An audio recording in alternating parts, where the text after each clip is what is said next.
King Boo.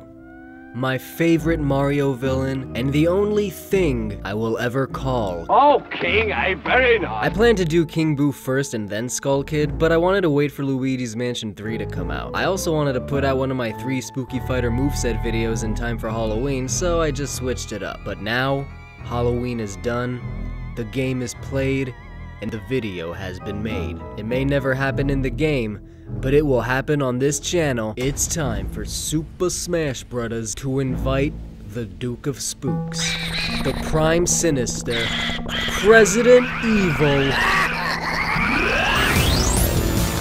Okay, first of all, how good is that splash card? I seriously thought of that just a few seconds after uploading my DLC predictions video for Jibanyan, and that would have worked on so many levels. But alas, it goes to... Oh, King, very nice.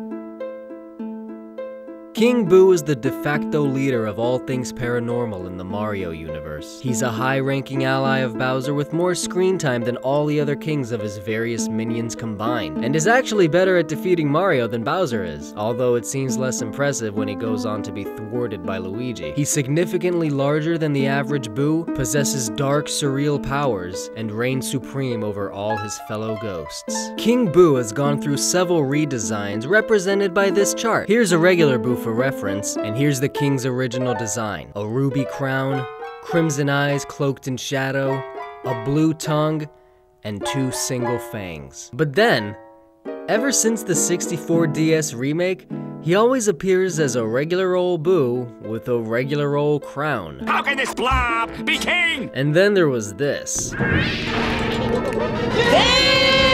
not a king! Now, since taking over the series, Next Level Games changed the red to purple and added a full set of teeth. It looks good, and they made him very expressive, but I always preferred the original. And I know all Boos in the original have 2 single fangs, but I always thought it would be another cool way to set him apart. It was even used for his clones during the most recent encounter. As for the skins, they can use the brown Boo from Gusty Gulch, the purple Boo from Thousand Year Door, and the black Boo from Deluxe. And that's the cool thing about King Boo. In addition to his own moves, he can incorporate all the Boos throughout the series, just like another certain fighter. But unlike Piranha Plant, King Boo actually has a reason for such a design. I'm king of the... There's something about Mario games and paintings. They contain entire worlds. They connect entire worlds, and they trap ghosts. And I can't imagine King Boo entering the stage in any other way than by emerging through a portrait of himself. There's just something about ghosts coming out of pictures. He obviously doesn't walk or run, but rather floats at different speeds, while his idol is his classic Boo floating pose. For his taunts, I'm thinking his laugh, his scariest face, and his figure 8. One of Paper Mario's first and coolest partners was a Boo named Lady Bow, and one of her moves was a good old smack. This could be his neutral standard, with a maximum of 6 slaps, just like Bow. His side tilt could be his tongue lash from his first encounter in Luigi's Mansion 3. Now, I don't want to use too much stuff from the spin-offs, but remember this, the Boo Bell from Mario Party 2 and 3. Ringing it in the air could be his up tilt. Super Mario Bros. 3 is where Boos made their debut. Boo? And right out the cemetery gates there were several variants.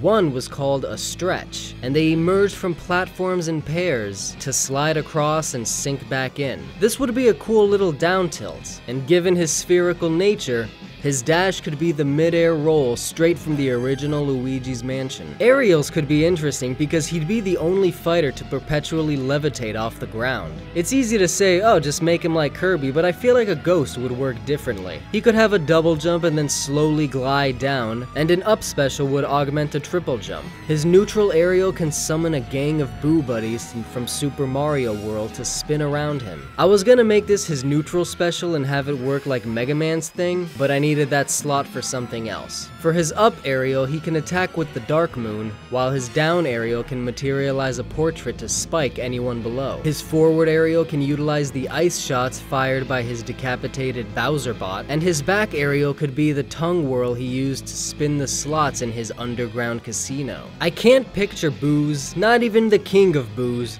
grabbing anyone with their little nubs. But luckily, he doesn't have to. Boos, like other Nintendo ghosts, enjoy licking stuff. So much so that their tongues hang out their mouths like a hot dog. So for his grab, he can just wrap him up in his big ass tongue. His grab attack could squeeze his tongue to apply pressure, and then he can toss him in the air, slam him on the ground, or fling him either side. Now anyone who knows anything about Boos already knows what his shield would be. Boos are weirdly shy, and whenever someone looks at them in the eye, they cover their faces and vanish. Not only does this make them more endearing and adorable despite their otherwise insidious nature, but it also makes a perfect shield. Who needs a random pink bubble when you have transparency that the other fighters can just go right through? And his shield roll doesn't need to be an actual roll, he can just teleport. And for his aerial dodge, he can just vanish. These are the kind of awesome things they can only achieve with a ghost fighter. When Lady Bow gets upgraded, her smack attack is enhanced with one of those Asian lady fans. This could be King Boo's side smash. From the Luigi's Mansion 3 fight, he whirls his tongue a full 360 degrees, and with a little more speed, this can make a great down smash. Another idea is 2 black clouds of purple lightning, like a pair of Pikachus guarding his sides. His up smash can strike with his crown jewel, maybe ignited like in the 3rd boss fight. For his neutral special, he can spit the blue fireball from his fight in the DS remake of 64. For his side special, he can hurl the spiked ball that's made an appearance in every showdown with Luigi. His recovery can be the shockwave-producing body slam he performs in both fights of Luigi's Mansion 2 and 3. And finally, a ghost that doesn't scare is no ghost. And the King's Down special could be a last reference to Lady Bow by drawing on her move Spook. It would work like Jigglypuff's thing, but instead of sending them flying away, it just petrifies them, setting them up for a brutal smash attack. Ah, now we see the violence inherent in the system.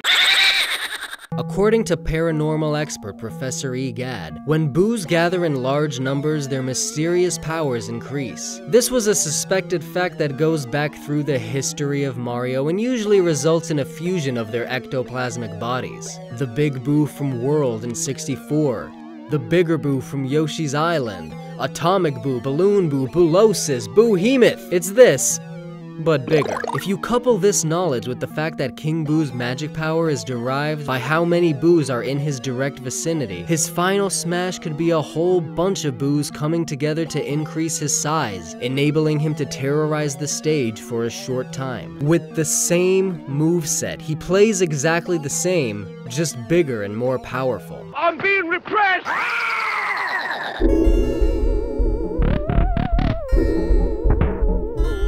We already have a Luigi's Mansion stage, but there's also the Last Resort and wherever that Dark Moon showdown took place. Throw in his theme song and I'm set. Again, Ultimate is perfect and I feel greedy about already thinking about others I want, but that's what these stupid little videos are for, living out the dreams that probably won't come true. King Boo is one of those dreams.